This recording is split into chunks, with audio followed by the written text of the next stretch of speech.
Thank you for listening to this download of Start the Week, presented by Bridget Kendall. Hello. Today, the early experiences that shaped great leaders and the refracting lens that shaped our view of the First World War. Gandhi wasn't always an inspirational figure in a homespun loincloth. As a dapper young trainee barrister in London, he wore a top hat, silk shirt and patent leather boots. Winston Churchill didn't start out being clear-sighted about fascism. He was once a bit of a fan of Mussolini and saw Franco in Spain as a way of keeping communism at bay. And looming over both of them, the Great War, which H.G. Wells said would end war, but which we know did just the opposite. My guests today are the historian Ramachandra Guha, who's dug into the archive to unearth new detail about Gandhi's early life, the opera director Phelim McDermott, whose revival of Philip Glass's opera is a musical meditation on Gandhi's formative years, the historian David Reynolds, whose new book, The Long Shadow, takes a fresh look at the legacy of the First World War, and also with us, the editor of Prospect magazine, Bronwen Maddox. And let's start with Gandhi and your new biography, Ramachandra Guha, which explores the 20 or so years he spent outside India, in England and South Africa. Formative years, the first half of his life, actually, and yet you say these years are rather overlooked. Yes, biographers tend to skip over them hastily because, in a sense, his historic years were spent in India, leading the freedom struggle against the British, mobilizing masses of people across religious and linguistic and caste boundaries. But it's certainly in South Africa, where he was a struggling, searching activist, a lawyer working with a small diasporic community, at a time when South Africa was undergoing profound transformation, that Gandhi evolved his ideas. So I decided really to focus on this less-known period of his life. I guess the evolution started in London, though, didn't it, where he went for his barrister training. I was very surprised to find that his first articles were for a magazine called The Vegetarian, not quite where you'd imagine India's spiritual leader to start. Yeah, and it was a commission to write a 6-part article, and as Bronwen would tell you, any writer would, give anything for that kind of debut. Gandhi was unorthodox, to say the least, from the beginning, and in England. This was a time when Karl Marx had just died, the International Socialist Movement was being born, Gladstone was still alive, Victoria was on her throne, there was wonderful theatre on show, and yet Gandhi decided to cast his lot among the vegetarians. So it was a sign of his original thinking, shall we say, very early on. Yeah. And then when he went to South Africa, I mean, again, that's surprising. He kind of ended up there because he didn't really hack it as a lawyer back in India. So this is where he went to make his fortune. And as you say, it opened up opportunities for him, opened his mind. Yes, if he had succeeded at the bar in Bombay, which was his original intention, history would have been different. Certainly the history of my country would have been different. But he failed to establish himself in Bombay, and he got a commission to settle a commercial dispute in South Africa. And then he stayed on for 20 years working with the Indians there, first as their lawyer, then as their spiritual mentor, and finally as the man who led them to jail in opposition to racist laws. I suppose what I found interesting reading about this period, though, was not his work, his methodical work as a lawyer, trying to go through the courts to get a better deal for fellow Indians, but the fabric of his ordinary life, the fact that he shared a house with a white couple. Actually, he sounded rather a difficult house guest. I thought he was quite insistent on the food he would and wouldn't eat. The vegetarian theme continued, but you get a very clear picture of a determined person, open on the one hand, but quite rigid in his views on another. He's very focused in his political and moral views, but very open when it came to making friendships. It's quite striking that in Johannesburg, the most racist city in the most racist country in the world, Gandhi and his wife Kasturba shared a home with an English couple. And I think, again, the roots lie in England, because in London he learned to trust people of other races and other religions, to befriend people on the basis of a common understanding of humanity. That continued in South Africa. Some of his closest associates were Jewish people. His first biographer, and the man who saved his life after an assassination attempt on him, was an English Baptist priest called Joseph Doak. And many of these people have been erased from history, but in many ways they were more important friends to Gandhi than his Indian colleagues and compatriots. And what was it? Was there a turning point where he decided it's no longer any good using the incremental skills of a lawyer to try and go through the courts to get a better deal for Indians? We've got to do something different, something more active. Yes, I mean, he tried for more than 10 years to get Indian access to trade and employment and education through appeals and persuasion and petitions. And when that failed, he and his people turned to non-violent struggle. But partly he was pressured from below. Many leaders are acting in response to popular pressure from below. And the young activists in the Indian movement were impatient. Some of them wanted to take to violent means and use guns to assassinate imperial leaders. But Gandhi, of course, hesitated, partly because of his vegetarianism. I mean, I would argue, in a strange way, vegetarianism predisposed him towards non-violence. But he was persuaded that petition was not enough, and collective non-violent struggle, now known as Satyagraha, was therefore born in South Africa. David Reynolds. Is there a point that you as a biographer can look back now and say you can see Gandhi rethinking himself and what his role is in that Indian community in South Africa? Well, there's several. One is the assassination attempt on him, but I think there's a meeting in the Empire Theatre in Johannesburg in 1906 when they've come to discuss this new racist law, which is very rigorous and exclusive, in a sense the first apartheid law.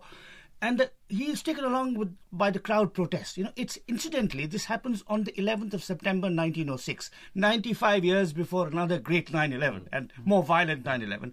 But he's carried along with the crowd, and the speech is made in the crowd. And the crowd constantly refers to the fact that in India, against the British, the Swadeshi movement has broken out, and great leaders like Tilak and Pal have gone to jail. So in many ways he's responding to a popular sentiment, but directing it towards constructive and non-violent ends. Of course, another leader who was forging himself at this time was Winston Churchill. Yes. Who figures a bit in your book, David Reynolds, on the First World War. We'll come on to the First World War in a minute. But he was another man, wasn't he, who was in the process of making himself. And actually, interestingly, he met Gandhi, didn't he, in 1906? Yes, I think they had dealings when Churchill was at the Colonial Office as a junior minister. They had dealings over questions of race and racial separation in South Africa. But yes, Churchill was, in a sense, feeling his way into British politics. He started in a more advantageous position, being the son of a very famous father, a Chancellor of the Exchequer, using his family position to get into journalism, and of course was involved in the Boer War in South Africa, made his name in a way there. But Churchill invented himself several times over because he started as a conservative.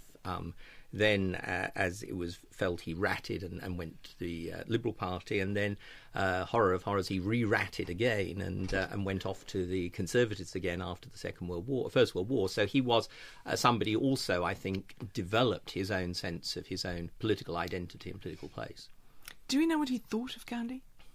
Well, we do know what he thought later on, and in fact, what is interesting, there's a very famous quotation in 1930 where Gandhi is by then negotiating with the Viceroy, Lord Irwin, better known later on as Lord Halifax. And Churchill is furious because by then Gandhi is in the kind of dress that we are very familiar with, and Churchill says the loincloth and all the rest of it, and he says, how abhorrent it is that this Middle Temple barrister, Middle Temple lawyer, posing as a half-naked fakir in the way that they do out there, has the presumption to stride up the viceregal steps of the viceregal palace and negotiate on equal terms with the representative of the King Emperor. So in a sense, you get there, that quote is often brought out to show Churchill's sort of Orientalism, but of course he did pick up the fact that Gandhi has strikingly repackaged himself since the last time he had dealings with him in India.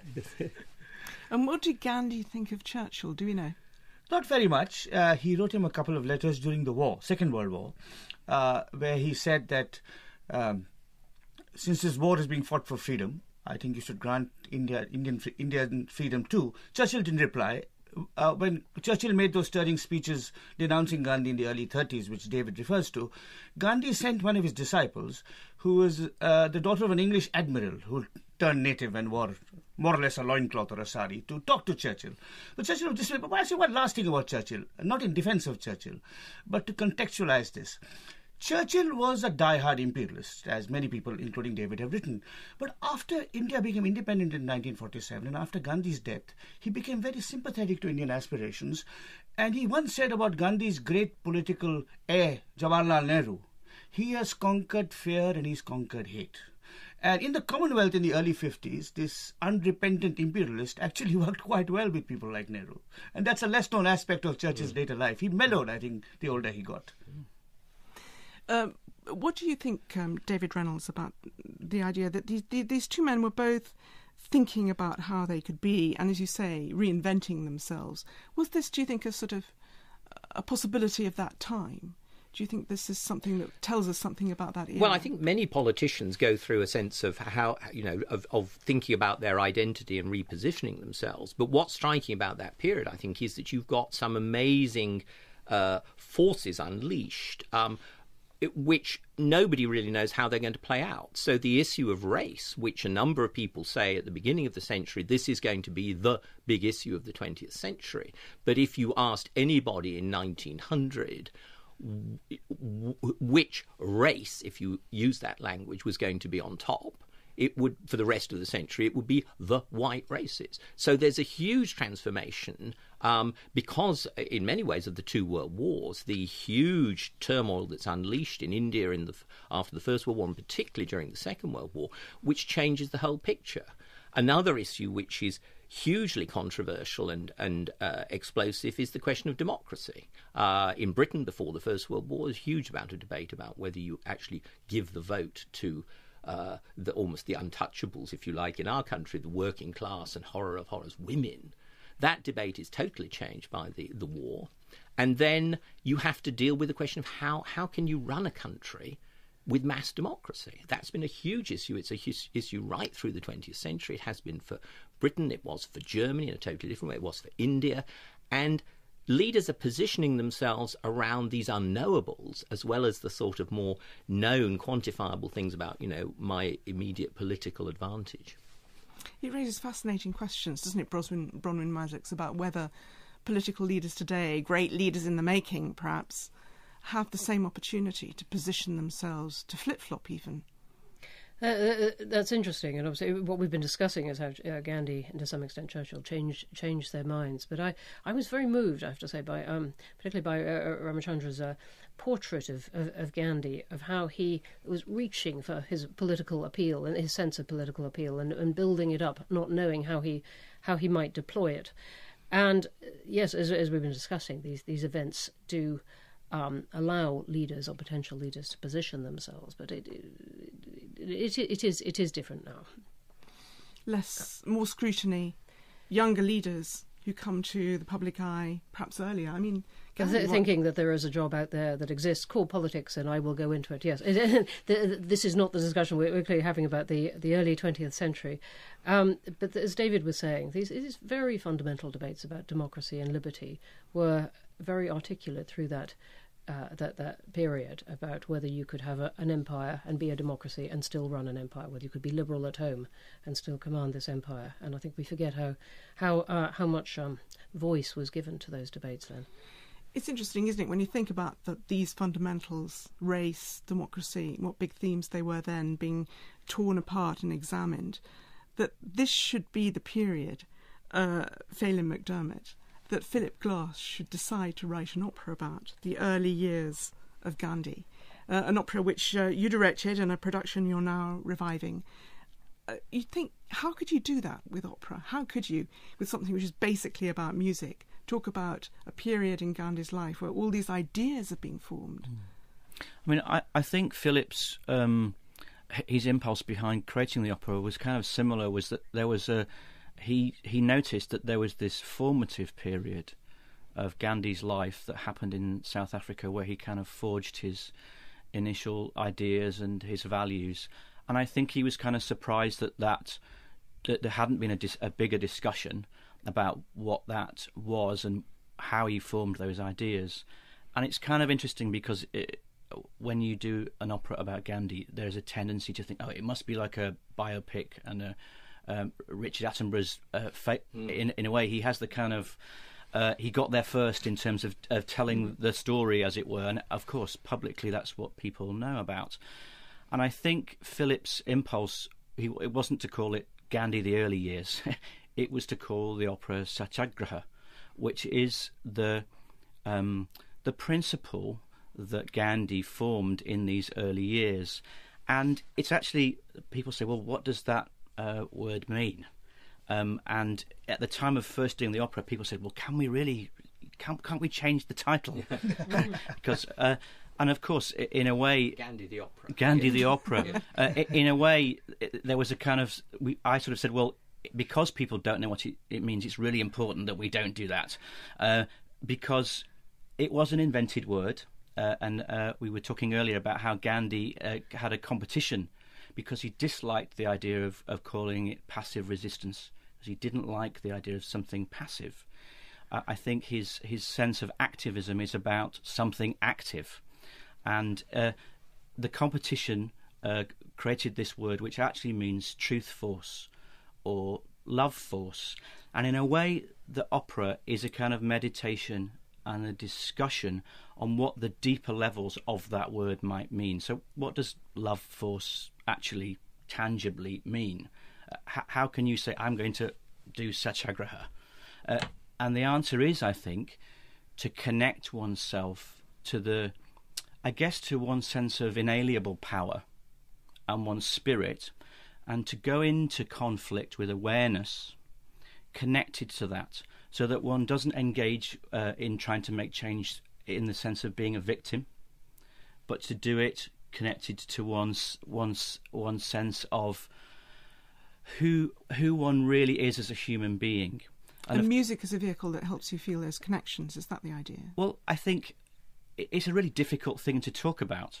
It's an ineffable thing, satyagraha. So I think one of the purposes of art is to be able to talk about those things which are much more difficult to talk about, which are the deeper levels. So there's the historical fact, there's the events that happened, but there is also the story of the spirit of those people communicating with Gandhi and helping him forge those ideas.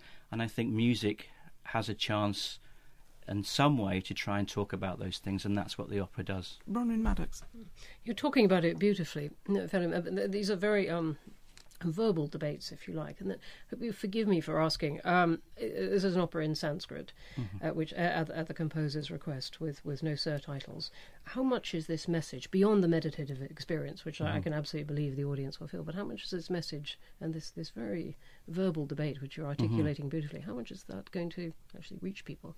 Well, in the opera, there are a sequence of actually historical scenes. So, for instance, the scene at the Empire Theatre where there are these passionate speeches. So they are like, this is the historical event, and you'll see characters on stage who are being those people. There is, for instance, the scene where Mrs. Alexander, the wife of the police officer who helped Gandhi when he was attacked by people, and you will see that event take place. But as it's happening, they're actually singing, and it's Philip Glass music. So imagine if you know something of his music. It's very systemic, it's very chant-like, it's very ritualistic. So they are singing words which are from the Bhagavad Gita, and they're singing ancient Sanskrit. And of course, actually, you're seeing two levels happen at the same time, which is kind of what I'm talking about. You're seeing the sort of event level, historical, consensus reality level of what actually happened. But you're also hearing and seeing evoked the spirit of those events at the same time. So I think, a great kind of historical book manages to communicate both those things. It communicates the events, but you're seeing the events, but you're hearing their meaning. Is that right? Yes, I would say you're connecting more to the deeper meaning of how those shifts in history happened. So don't come to see the opera to go, and what happened next? Not least because Philip decided to put the historical events out of order, so that it doesn't even happen and I think deliberately so. He wants you to have a discussion about what the meaning of that word is and what the meaning of Gandhi's kind of work on himself is. Now, I think actually in the actual nature of the music is also a reflection of what that practice is. So there's a scene about Tolstoy Farm where they created a community dedicated to abstinence, commitment to practice. And I went on a journey with our chorus who were like, how can we sing this? It's this repetitive chant-like thing. And I would say there is a sort of element of surrender the singers have had to go through, which similarly mirrors some of those values that Gandhi is talking about. We should say here that this is a production which, when it first came out here in London, broke box office records for contemporary opera on its UK premiere, right? I mean, it's been incredibly successful. I mean, it sounds though it's something you have to see and hear to be believed, to be experienced, rather than talk about. Of course, I'm sort of proving my point, because to talk about it immediately reduces it, and it's a kind of a total experience, which is, I think, how it can really be understood. Ramachandra Guha. Just listening to Phelim's wonderful description, it struck me that Gandhi watched only one feature film in his life, and he possibly went to sleep halfway through it, although Attenborough made a famous and very successful film about it. But listening to this wonderful... What was the film? We don't even know. I think it was probably a moralistic film about ending untouchability or some other worthy cause. But listening to Felix, wonderful description of the opera, I wish Gandhi was around to see it. Because one of the things about Gandhi was that he had a very sceptical attitude towards history. For example, he says in his book Hind Swaraj that if two brothers fight and they kill each other, that will be on the front pages of the newspaper, that will be history. But you have an everyday relation of reciprocity, understanding, love that is forgotten to history. So in a sense, maybe what your opera is doing is bringing out not Gandhi's significance for history, but Gandhi's understanding of interpersonal, interfaith, intercultural, interhuman understanding. And which is why I liked your gloss, love force. I mean, Gandhi thought truth force, but you have made it love force, which may be a wonderfully imaginative and accurate rendering of what he was trying to do. David Reynolds. You talk about Gandhi's understanding of history. I think you quote a comment in his autobiography, which I think was the one he wrote in 1927, where he talks about the inadequacy of autobiography as history. Did Gandhi have a sense of his historical self, what image he wished to pass on to posterity? Because, of course, many other leaders, not least Churchill, have had that. He did in terms of his method. Phelim mentioned Tolstoy farm. And in many ways, Gandhi's greatest mentor was Tolstoy, whom he never met, but he started reading from an early age. And when he was in London, in this city in 1909, he wrote to Tolstoy. He'd just been to jail for the first time in South Africa, and so had about 800 other Indians. And he's writing to Tolstoy saying, I got my idea of satyagraha, or civil disobedience, partly from you, from the fact that you inspired conscientious objectors in the Tsar's army not to be conscripted. But I'm going to take your method and make it world famous. Here is a man leading really a small movement of a few diasporic Indians. He's not leading a great national struggle in the way he did later. And yet he's saying, I'm going to transform history. So he's going to transform history, in a sense, by the moral application of politics. So he does have like Churchill, he has a rather elevated view of himself. I mean, he's not... He comes across as shy and modest and abstemious, but he thinks... He's going to change the world. He's going to change the world, like Churchill. But an interesting question here. If these are two men, great men who had a sense that they were great men and they wrote a lot about themselves and their ideas, you can see how Gandhi, with his spiritual side, could be the subject of an opera like the one that Phelim has produced. Could Winston Churchill? Was he too prosaic? No. I think he was melodramatic. I mean, then he had a tremendous sense of theatre. It might be it might be a different sort of opera. Well, yes, I think Verdi would be more. I think there'll be horses and swords in Churchill opera. Yeah. But I think that, just going back to Gandhi for a moment and what you were saying about his sense of what was going to change history. I was interested writing this book about the Great War, Long Shadow, that when Gandhi goes back to India at the beginning of the war, the First World War, at the beginning of the First World War, he's saying, well, Indians should support the British war effort. They should join up and fight, because that's actually the best way, the best chance we've got of getting home rule or self-rule or those kind of words that were used in India in the early years of the century. And in a sense, he's very similar to somebody like John Redmond in Ireland, who's a moderate Irish nationalist parliamentarian who's saying, OK, in 1914, the British have given us home rule. They finally conceded after years of struggle the best way we can now ensure a fully independent Ireland is to fight in the British Army to get this war done, defeat the Germans, and then the history of Ireland will be different. And, it's fascinating to find Gandhi saying that sort of thing at the beginning of the war in a way that we wouldn't necessarily expect of the apostle of non-violence later on. This is kind of part of your theme in your book, isn't it? The long shadow about the First World War, that the way we look at it is shaped by what we know came next. But the people who were taking part in it, Gandhi in South Africa, they didn't know what was going to come next. Gandhi didn't know that he was going to be instrumental in bringing down the British Empire in India. So he was a loyal subject to begin with. Yes, he was a loyal subject, and as far as I can see, in the early years, even once he had decided on the kind of campaign he wanted to mount, he was not quite sure how he would leverage that influence over people into political outcomes. And so a number of his disciples, not least Nehru, appear to be really quite frustrated at times by the way that Gandhi appears to be, he's able to get out the crowds and rouse these emotions. And then he kind of throws in the cards too early in Nehru's view. Plus the fact, of course, that he has a completely different vision of India, doesn't he, from Nehru? I mean, this sense that, the real vice is industrialization, whereas Nehru is looking towards a modern society.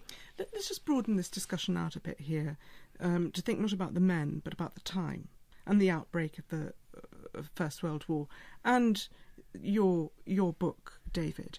There are a lot of books being published at the moment about the Great War, with the anniversary of the start of war coming up next year. But you're arguing that we have quite a narrow conception about it, that we see it through a very particular prism and maybe need to broaden our view. Yes, I mean, part of the pleasure of writing history is that every individual has a different take on it. And so I'm not, in a sense, dismissing or denigrating those. What I'm saying is that what strikes me is interesting is that in Britain we have tended to become rather locked into the trenches. Our view of it is very much about soldiers, trenches, dead and poppies. Understandable, given that this was the greatest war in British history in terms of casualties and deaths. 720,000 men die, and that is a huge problem and a huge issue, politically, morally, all the rest of it. But I think we also need to get out of the trenches and see the way this war shaped the rest of the 20th century. And in terms of what we were talking about perspectives, what I've tried to write about in the first half of the book is really what it was like to live through the 20s and 30s when they were the post-war years, not as we now think of them, the interwar years. In other words, when we know that they're in a kind of set of brackets and there's another one of these things coming up in 1939. So the way we tended to think about the 20s and 30s is shadowed by 1929. So first half of the book is trying to say, OK, how did people approach these big explosive forces, democracy, capitalism, empire, race, in a world where, OK, there'd been this trauma, but we were moving on. And then the second half of the book is saying, well, no, look how this Great War looks different when it's the First World War, when we've had a second one and we look back on it in a different way. And it seems to me that that's part of the challenge of a historian, is what we try to do is apply hindsight to what happened, but we also try and put ourselves back, as Ram has done with Gandhi, into the minds of people when the future is still open. And there are roads that could be taken, and then later on we realise were not taken. I think that's part of the fun and the challenge of being a historian. Bronwen, Maddox, you've been reviewing books that have just come out on the First World War for Prospect magazine. I've been reviewing a cluster of them, which is only a small proportion of the army of books coming out ahead of next year. It's got a creeping barrage to come. Yeah, no, absolutely. Year, so. Possibly like a creeping barrage, slightly missing. David Reynolds has written a marvellous book, in my view. There are three sorts of arguments that we're still find we're having a century later. One is about the causes of war, which David and others actually discuss. He discusses all through his work. One is, as David is saying, about the conduct of war, and I entirely agree that there is a whole slice of British history and British kind of modern imagination, if you like, very much hooked on how the war was fought, whether it was a waste, whether it was the generals were casual with dispensing with the lives of those who so obediently followed the commands to go over the top and so on. And the war poets are a big way that children these days come across the war in school teaching. And but then David would argue a bit of a barrier to understanding the deeper impact and to the extent of it. Not to the extent that they introduce people to the war, and as David and others have argued, Britain has a particularly literary take on the First World War, very conscious of how much it changed literature. But to the extent that they make it seem all a waste. And of course, as David's referring to, if you know that the Second World War is coming, you're more inclined to see the First World War as a gigantic mistake, entirely futile. And actually to put the emphasis, as the third group of arguments often do, about what were the effects of this, and to look again at kind of afresh at how much it changed, and how much changed immediately. As a result, I think is refreshing and important, because it makes it really underpins our sense of how much the 20th century changed, how much the modern world began right across Europe, and I think that is really important as we come to commemorate it. Do you think in India too, Ramachandra, that people are thinking it's time to have another look at the First World War, that now we have a centenary, time to take a longer view, a different view? Well, the war actually didn't come on Indian shores. There were no fighting in India. Of course, India sent many troops. It did, as David argues, transform Indian politics. Gandhi and the Irish reader John Redmond, and to add that you might add some of the suffragettes who also supported the war, thinking that this would lead to greater women's rights, dividing the suffragette movement. Yes. And so there was this kind of support by political leaders. And after the war, when instead of devolution of political powers, you had an act called the Rowlatt Act, which curtailed civil liberties, there was disappointment. Many of the protesters in Gandhi's first non-cooperation movement of 1919-20-21 were demobilized soldiers who said, when we were in France fighting for the King Emperor, we thought we'll get our freedom, and now we're getting these new oppressive laws. And in that sense, it had that paradoxical impact that Indians felt betrayed, unlike perhaps the suffragettes or sections of the Irish, that they had supported the war with men, with materials, with ideas, with recruitment. Apart from Gandhi, other important Indian leaders, the Maharajas sent troops, and yet there was no loosening of British control. But since it didn't take place on Indian soil, it isn't that much of an obsession. The question I really have for David and Bronwen is, I'm very interested in trying to understand, how do the French or the Germans view the war? I mean, surely, as David says, every historian has his take on history, but every national tradition is quite different. I mean, how do the French view the war, for example? Well, that's what I've tried to do in the book, is to say, OK, we'll understand the British case better if we look at other countries, which, of course, we don't tend to do. We're much happier with our own parochialisms and our own uniqueness. But for the Germans, well, let's put it this way. For the British, the big question for British politicians after the First World War is, how do we stop another 1914? In other words, how do we stop a war coming from nowhere, from some crazy lot of people out in the Balkans or wherever it is, exploding into a European war? And so there's a huge commitment to the idea of the League of Nations, of talking before talk before you fight, that sort of thing. For the Germans, exactly the opposite. The argument, particularly peddled by Hitler and gaining growing support, is what we've got to prevent is another 1918. In other words, we've got to prevent a situation where, as he would have it, Germany is fighting victoriously on foreign soil, and then is suddenly the army is stabbed in the back by all these treacherous Reds and pacifists at home.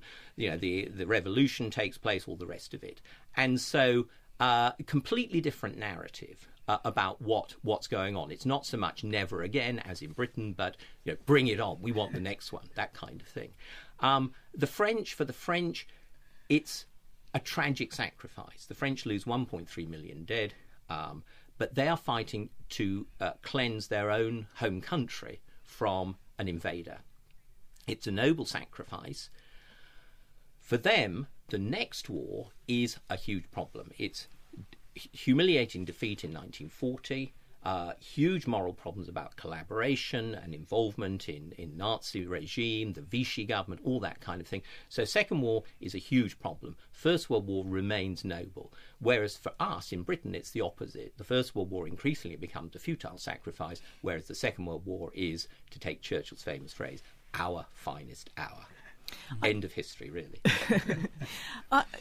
This idea of futile sacrifice, I mean, your argument is partly that this is the close focus and the impact, the power of the imagery of poets like Wilfred Owen, who've just bewitched us, really, with their words into seeing the carnage on the fields and that then we can't look beyond it. I wondered what you thought about this, Phelim. Because you were talking earlier about an opera, art as a way to see something deeper. But this seems to be the other way around, isn't it? It's art which maybe acts not as a mask, but by the very power of the art, leads us down one avenue, so we don't explore others. It's been interesting hearing what's alive in me is this. Is basically the sense of, I guess, responsibility or awareness in art. Of actually, again, it doesn't know, it itself doesn't know the story it's going to end up telling. The stories that stick around kind of culturally and for the masses are very much the ones that are mediated through the arts. And as you're making art, you don't necessarily you're making, I guess it's a personal impulse at the time, but you don't know, as they wrote those poems, they don't really know that they're probably the most potent thing that will tell the story ultimately. Eventually, though, of course, in the 1920s, the people like Owen and Edward Thomas and so on are really regarded as rather old-fashioned. It's a sort of, it's a reworking of pastoral poetry, except that now you don't have, the beauty of nature, you have desecration of nature. But as Bronwen says, Eliot not nowadays. Right, well, but then you make the point. It was in the 1960s, really. It was about it comes back in the 60s. the 50th anniversary of the war. That's right. Suddenly it all comes. Those poets up become the authentic voices of the war for generations then and since. And also, I think it has to do with a new interest in the writing of history, in the victims, in social history from the bottom up, the sense that what we're interested in is not these generals and politicians, not the Churchills and the Hagues and so on. We're interested in the ordinary men who go to fight and who we've got in our attic, in a sense. We've got the letters from Grandpa, or we've got those wonderfully sepia-tinted photographs of these people looking out. And I was just thinking about, operas and war and so on. In a way, the opera of the Great War now for us, in a convoluted way, is Britain's War Requiem, isn't it? That's the sort of the way that music and voice come together to conjure up what we think the war is about. So what's the conversation that could happen between the historians and the artists that would make sure we are hearing enough of the stories? Well, I don't know, because your take of it is a different one from the one that I, as a historian, would necessarily take. And I can listen to parts of Britain's War Requiem and be deeply moved, particularly if I wish to imagine what it's like to go through the first day of the Somme. But when 20,000 British soldiers die in a morning and an early afternoon. But as many other historians have said, there are 141 days of the Battle of the Somme. There's 1,561 days in the First World War. One day, the worst, let's put it frankly, the worst cock-up in the history of the British Army, with appalling human losses, is... one needs to recognise that. One needs to recognise the human suffering. One also there are other ways of thinking about that war. I mean, there's an interesting juxtaposition, which may be partly artificial, partly accidental, and partly also constructed. Failure and redemption.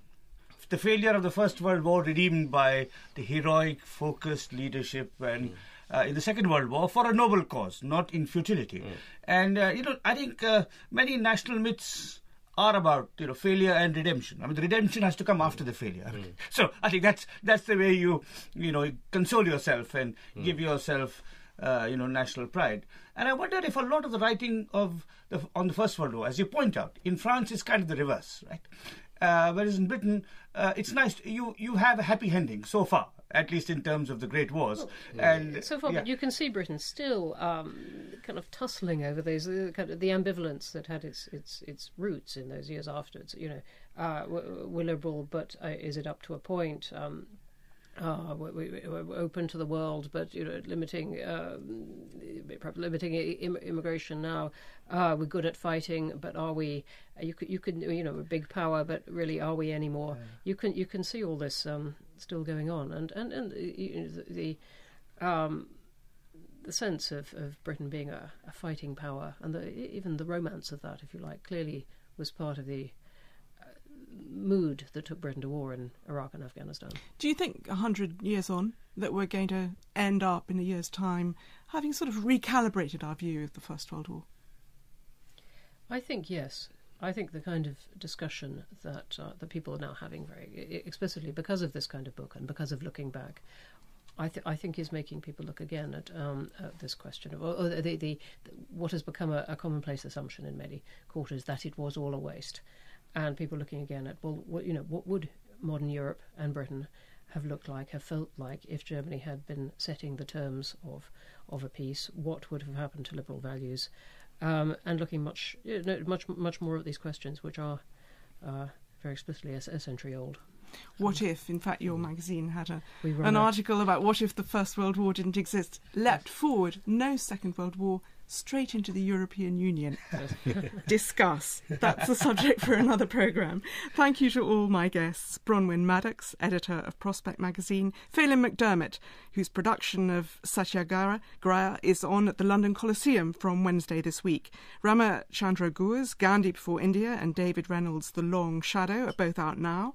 Next week, Tom Sutcliffe discusses human rights and hubris with Bianca Jagger, Fatima Bouchot, Howard Brenton and Stephen Hopgood. But for now, thank you and goodbye.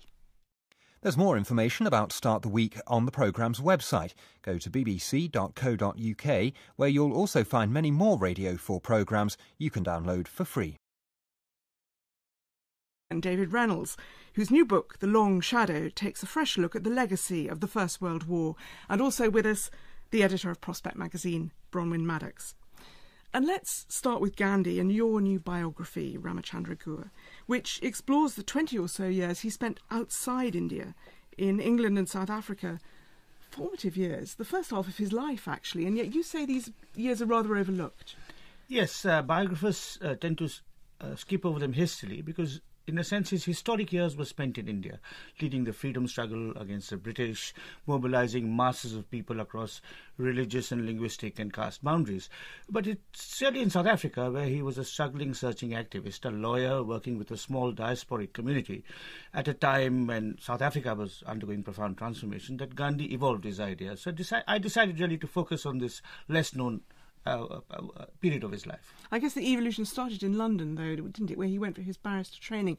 Very open when it came to making friendships. It's quite striking that in Johannesburg, the most racist city in the most racist country in the world, Gandhi and his wife Kasturba shared a home with an English couple. And I think, again, the roots lie in England, because in London he learned to trust people of other races and other religions, to befriend people on the basis of a common understanding of humanity. That continued in South Africa. Some of his closest associates were Jewish people. His first biographer, and the man who saved his life after an assassination attempt on him, was a English Baptist priest called Joseph Doak. And many of these people have been erased from history, but in many ways they were more important friends to Gandhi than his Indian colleagues and compatriots. And what was it? Was there a turning point where he decided it's no longer any good using the incremental skills of a lawyer to try and go through the courts to get a better deal for Indians? We've got to do something different, something more active. Yes, I mean, he tried for more than 10 years to get Indian access to trade and employment and education through appeal. My country would have been different. But he failed to establish himself in Bombay, and he got a commission to settle a commercial dispute in South Africa. And then he stayed on for 20 years working with the Indians there, first as their lawyer, then as their spiritual mentor, and finally as the man who led them to jail in opposition to racist laws. I suppose what I found interesting reading about this period, though, was not his work, his methodical work as a lawyer, trying to go through the courts to get a better deal for fellow Indians, but the fabric of his ordinary life, the fact that he shared a house with a a white couple. Actually, he sounded rather a difficult house guest. I thought he was quite insistent on the food he wouldn't eat. The vegetarian theme continued, but you get a very clear picture of a determined person, open on the one hand, but quite rigid in his views on another. He's very focused in his political and moral views. But when he... Thank you for listening to this download of Start the Week, presented by Bridget Kendall. Hello. Today, the early experiences that shaped great leaders and the refracting lens that shaped our view of the First World War. Gandhi wasn't always an inspirational figure in a homespun loincloth. As a dapper young trainee barrister in London, he wore a top hat, silk shirt and patent leather boots. Winston Churchill didn't start out being clear-sighted about fascism. He was once a bit of a fan of Mussolini and saw Franco in Spain as a way of keeping communism at bay. And looming over both of them, the Great War, which H.G. Wells said would end war, but which we know did just the opposite. My guests today are the historian Ramachandra Guha, who's dug into the archive to unearth new detail about Gandhi's early life, the opera director Phelim McDermott, whose revival of Philip Glass's opera is a musical meditation on Gandhi's formative years. The historian, I was very surprised to find that his first articles were for a magazine called The Vegetarian, not quite where you'd imagine India's spiritual leader to start. Yeah, and it was a commission to write a 6-part article, and as Bronwen would tell you, any writer would, give anything for that kind of debut. Gandhi was unorthodox, to say the least, from the beginning. And in England, this was a time when Karl Marx had just died, the International Socialist Movement was being born, Gladstone was still alive, Victoria was on her throne, there was wonderful theatre on show, and yet Gandhi decided to cast his lot among the vegetarians. So it was a sign of his original thinking, shall we say, very early on. Yeah. And then when he went to South Africa, I mean, again, that's surprising. He kind of ended up there because he didn't really hack it as a lawyer back in India. So this is where he went to make his fortune. And as you say, it opened up opportunities for him, opened his mind. Yes, if he had succeeded at the bar in Bombay, which was his original intention, history would have been different. Certainly the history